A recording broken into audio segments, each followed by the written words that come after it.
اعوذ باللہ من الشیطان الرجیم بسم اللہ الرحمن الرحیم اللہم صلی علی محمد وآل محمد۔ السلام علیکم تحفہ یا علی علیہ السلام مدد۔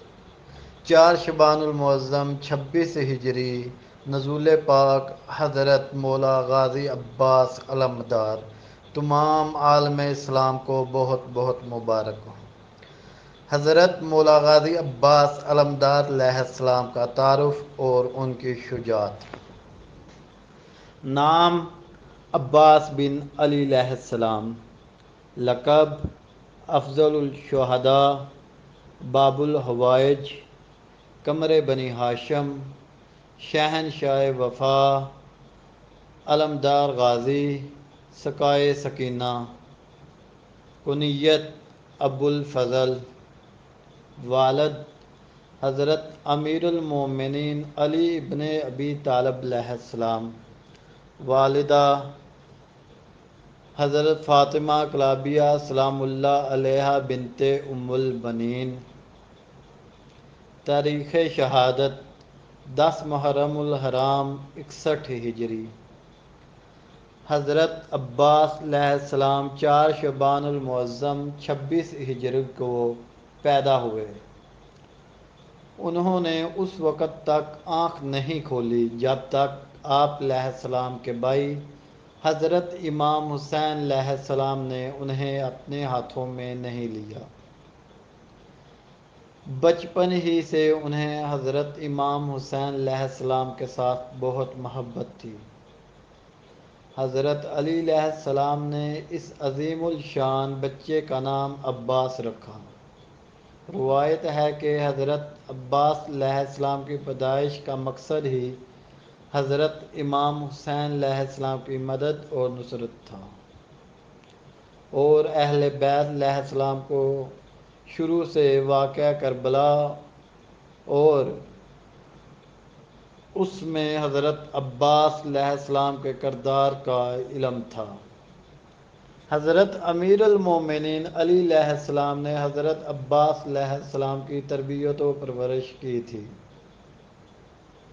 حضرت امیر المومنین علی علیہ السلام نے انہوں نے فن سپاہی، جنگی علوم، معنوی کمالات، مروجہ اسلامی علوم و معارف، خصوصاً علم فقہ حاصل کیے۔ 14 سال کی معمولی عمر تک وہ ثانی حیدر کہلانے لگے۔ حضرت عباس علیہ السلام بچوں کی سرپرستی، کمزوروں اور لاچاروں کی خبر گیری، تلوار بازی اور مناجات و عبادات سے خاص شغف رکھتے تھے۔ واقعہ کربلا اور حضرت عباس علیہ السلام۔ واقعہ کربلا کے وقت حضرت عباس علمدار علیہ السلام کی عمر تقریباً 33 سال کی تھی۔ حضرت امام حسین علیہ السلام نے حضرت عباس علیہ السلام کو لشکر حق کا علمدار قرار دیا۔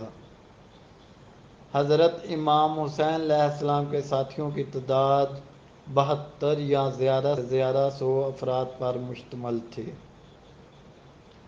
اور لشکر یزیدی کی تعداد 30,000 سے زیادہ تھی، مگر حضرت عباس علیہ السلام کی ہیبت و دہشت لشکر ابن زیاد پر چھائی ہوئی تھی۔ کربلا میں کئی ایسے مواقع آئے جب حضرت عباس علمدار علیہ السلام جنگ کا رخ بدل سکتے تھے، لیکن امام وقت نے انہیں لڑنے کی اجازت نہیں دی، کیونکہ اس جنگ کا مقصد دنیاوی لحاظ سے جیتنا نہیں تھا۔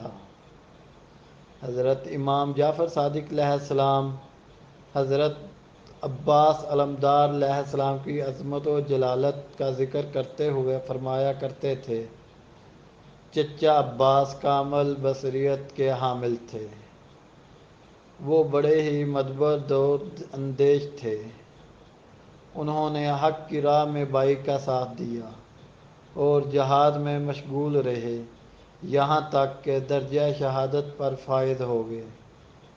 آپ علیہ السلام نے بڑا ہی کامیاب امتحان دیا اور بہترین عنوان سے اپنا حق ادا کر گئے۔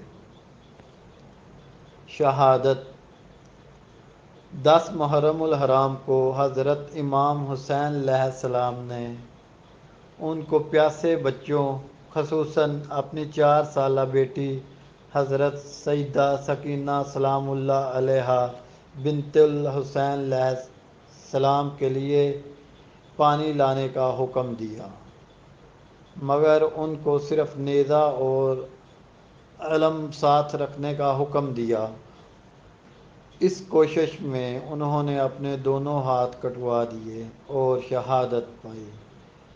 اس دوران ان کو پانی پینے کا بھی موقع ملا، مگر 3 دن کے بھوکے پیاسے شیر نے گوارا نہیں کیا کہ وہ تو پانی پی لے اور خاندان رسالت صلی اللہ علیہ وآلہ وسلم پیاسے رہے۔ شہادت کے بعد جیسے باقی شہداء کے ساتھ سلوک ہوا، ویسے ہی حضرت مولا غازی عباس علیہ السلام کے ساتھ ہوا۔ ان کا سر کٹ کر نیزے پر لگایا گیا اور جسم مبارک کو گھوڑوں کے سموں سے پامال کیا گیا۔ حضرت عباس علیہ السلام کا روضہ اقدس عراق کے شہر کربلا میں ہے، جہاں پہلے ان کا جسم دفن کیا گیا اور بعد میں شام سے واپس لا کر ان کا سر دفنایا گیا۔ دریائے فرات جو ان کے روضے سے کچھ فاصلے پر تھا، اب ان کی قبر مبارک کے ارد گرد چکر لگاتا ہے۔ حضرت غازی عباس علیہ السلام کی وفا ایک لازوال مثال ہے۔ ہم حضرت عباس علمدار علیہ السلام کی ساری عطیتوں کا امیر المومنین علی علیہ السلام کی حیات مبارکہ سے لے کر حضرت امام حسین علیہ السلام کے ساتھ کربلا میں آنے تک تجزیہ کریں تو یہی نتیجہ ملے گا کہ اس کی وفاؤں کا دائرہ تو خدا تلک تھا۔ آپ کی وفا خدا کی خاطر تھی، آپ کی وفا محمد مصطفیٰ صلی اللہ علیہ وآلہ وسلم کی خاطر تھی، آپ کی وفا حضرت امیر المومنین علی علیہ السلام کی خاطر تھی، آپ کی وفا حضرت حسن مجتبیٰ علیہ السلام کی خاطر تھی۔ آپ نے اطاعت کا جو انداز اختیار کیا وہ تو دے ہی دے تھا، آپ نے محبت کا جو انداز اپنایا وہ تو عین قرآن تھا۔ آپ کی شجاعت کسی انسان یا قبیلے یا گروہ یا خاندان کے لیے نہیں، بلکہ آپ کی شجاعت برائے یزداں تھی۔ تاریخ کے اوراق کا مطالعہ کرتے وقت میں سوچتا ہوں، جب خاتون جنت بنت پیغمبر صلی اللہ علیہ وآلہ وسلم نے وقت آخر اپنے شوہر حضرت امیر المومنین علی علیہ السلام کو الوداع کہا تھا، تو دوسرے دل نشین سخن بھی سپرد قلب علی علیہ السلام کیے تھے۔ وہی سخن اور وہی عبارت بعد میں وصیت حضرت سیدہ سلام اللہ علیہا بنی تھی، جس میں سیدہ طاہرہ سلام اللہ علیہا نے ایک بشارت عیاں کی تھی، جس کا تعلق قبیلہ بنی اسد سے تھا۔ پاک بی بی نے امیر المومنین علی علیہ السلام کو وصیت فرمائی تھی کہ میری شہادت کے بعد قبیلہ بنی اسد میں شادی کریں، کیونکہ وہ خاندان ہر لحاظ سے امیر المومنین علی علیہ السلام جیسی شخصیت کے اشیانہ شاہ ہیں۔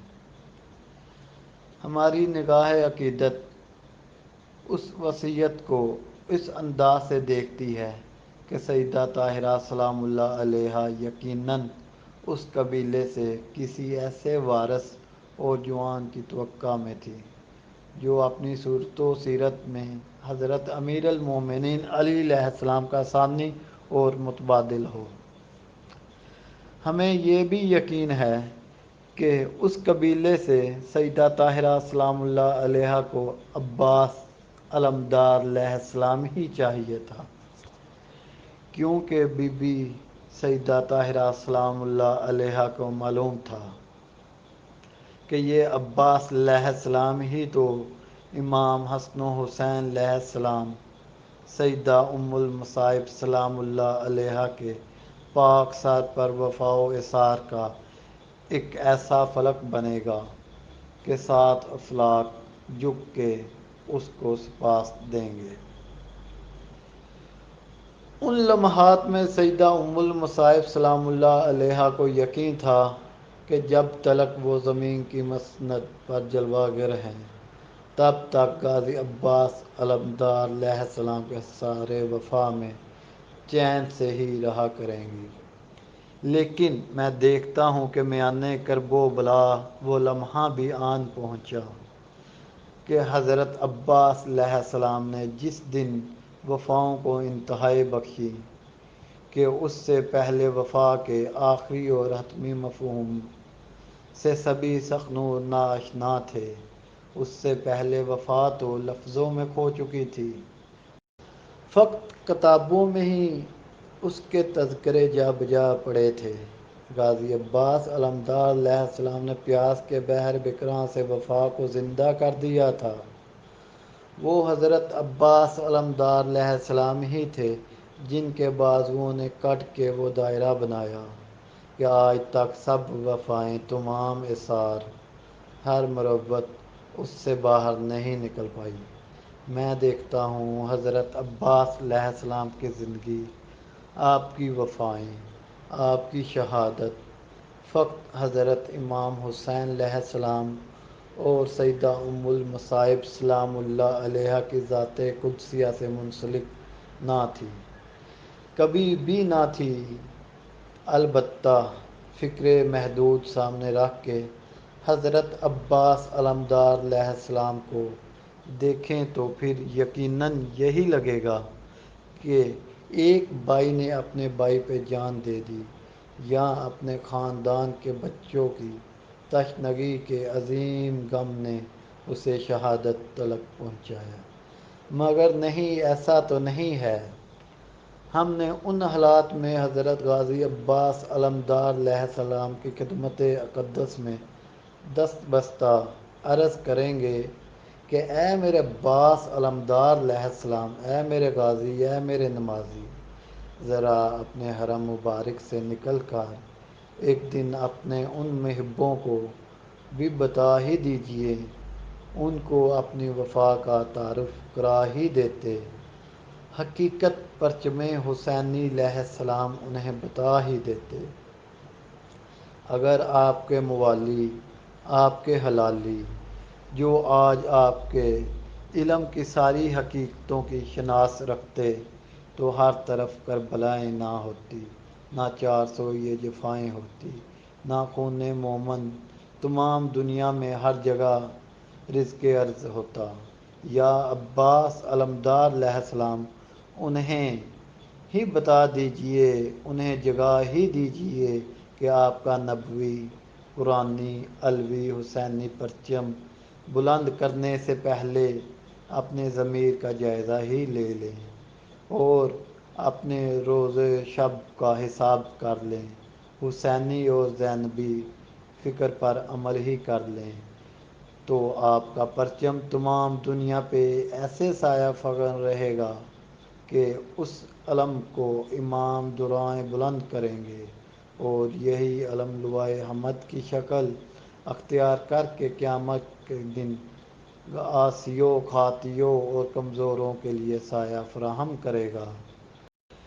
کٹایا سر اس نے جس جس کو ہے حسین سے پیار، آقا کے دین سے آگے شہین کس کو پیار اپنے لہو سے ہے۔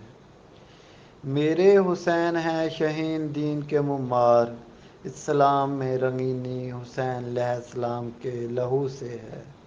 سلام یا حسین علیہ السلام، سلام یا عباس علیہ السلام۔ وفا جس کا پڑھے کلمہ اسے عباس علیہ السلام کہتے ہیں، جسے سجدے کرے سجدہ اسے عباس علیہ السلام کہتے ہیں۔ جو ہے شبیر کی قوت علی کو ناز ہے جس پر، جسے زہرا کہے بیٹا اسے عباس کہتے ہیں۔